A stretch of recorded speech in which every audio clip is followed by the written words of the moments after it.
Thank you, Madam Mayor.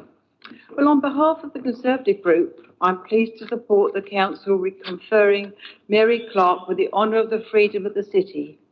As a member of the Blue Park panel, I'm interested in the history of people associated with the city. There are a number of plaques for Mary Clarke in the country, in Exmouth, Oxfordshire, London and Ely, for example.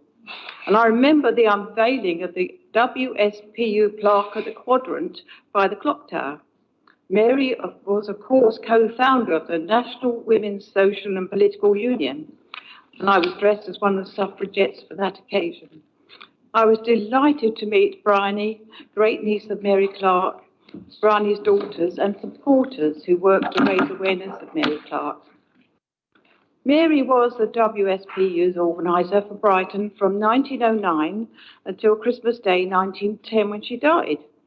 On the 23rd of October 1909, Mary actually chaired a meeting at the former Hove Town Hall and addressed meetings at the Royal Pavilion and the Chapel Royal. Each evening she would address crowds of several hundred and spoke to crowds on Brighton seafront on almost a daily basis. She was reported to handle the Brighton rowdies with calm and good humour. She also addressed at least one Hyde Park rally and led the delegation of Parliament in January 1909, which led to her arrest and imprisonment. This was one of the 3 periods of imprisonment. Mary attended the notorious Black Friday events on the 18th of November 1910, where over 6 hours period, 300 women outside Parliament were brutally beaten and deliberately sexually assaulted by uniformed and plainclothes police. Mary was injured and deeply distressed. Mary returned to London on the 22nd of November to protest about the police action and ended up in prison as she broke a police station window.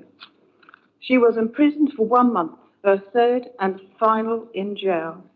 She was forcibly fed when she went on hunger strike. 2 days after release from prison, she collapsed and died of a brain hemorrhage. The first suffragette to die for women's right to vote.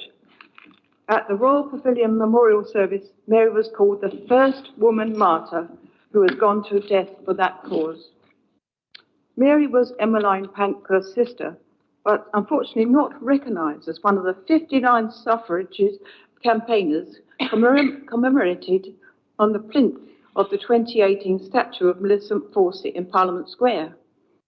Let us hope that the statue proposed to Mary, which I think is marvellous, in the Pavilion estate comes about. It would be thoroughly deserved. So we are very happy to recommend that the Council confers the title of Honorary Freeman of the City on Mary Clarke. Thank you, Madam Mayor.